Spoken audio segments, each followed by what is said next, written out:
Well, my name's Sean Lundy. I was a part of the youth group here at McAllister Plymouth. So I'm currently serving as a Peace Corps volunteer in Togo. I am a community health and malaria prevention specialist. It's my official term. But I do a lot of community outreach. So I'd like to talk a little bit about what my life is like over there. So just to give you an idea of what it's like or where I live, this is Togo. It's a francophone country in West Africa. It was colonized originally by the Germans. They switched hands in World War I after the Germans lost territory and rights. And it was given to the French, who ruled the country until, we say ruled, but I guess you can interpret it how you want. They ruled the country until 1962. And this is the village imam, because I live in a predominantly Muslim, or very, very Muslim area. So this is kind of a look at my daily life. This is my host mother. She helps take care of me. She's about 65, 60 years old. She's had seven boys, and they've all grown up and raised huge families themselves. So during festivals, there's a lot of people over in our compound. This is one of the girls that loves she's always at my library, comes to hang out. She can't read or write, but she likes to come and just be near me and sit in my lap and page through the books. Most of the time they're upside down, but she's really funny. So these are more photos from the market. So those girls that were in the photo on the right side, they're probably, I don't know who exactly their mother was, but it's probably a woman that's doing this. She's collecting vast amounts of maize, or this is Piedmont, which is a type of spice that's grown.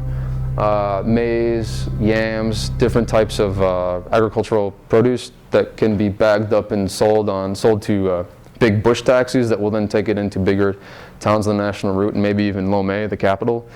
One of my biggest projects I've done that McAllister Plymouth helped finance was a latrine project at the clinic. This took place in April and May of last spring. And these are just some photos of the construction of it. You can see my homolog Sadamba helping dig the hole for the latrine by hand with hose. This is just kind of staking it out, and this is what they look like when the cement was drying.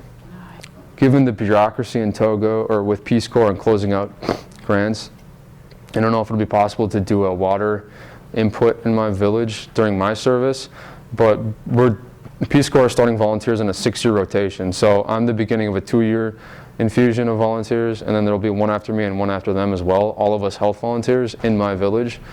So my job description has changed from kind of addressing community concerns to setting up for the next volunteer. So what I'm going to do is do community needs assessments and try to figure out where a pump would go in my village, trying to coordinate with construction and logistic specialists, I guess, finding out where the drilling equipment would come from, and raising money back home so when the new volunteer shows up, they can execute the project, and then the third volunteer that comes in after them would do monitoring and evaluation, assessing the impact of the project. It's this new emphasis on impact analysis that Peace Corps has, which is going to be incredibly beneficial. But as a result, my job kind of changed after 14 months to being kind of laying the groundwork, kind of greasing the tracks and priming all of my counterparts to be ready for bigger projects after me. That longevity is new. I'm thinking about extending for a 3rd year as an M&E specialist in Lomé to work with Danny, who is that M&E specialist, just because Peace Corps Togo is pretty far behind in terms of development. And we've been there for 53 years, so there's got to be something to be done about that. Yeah.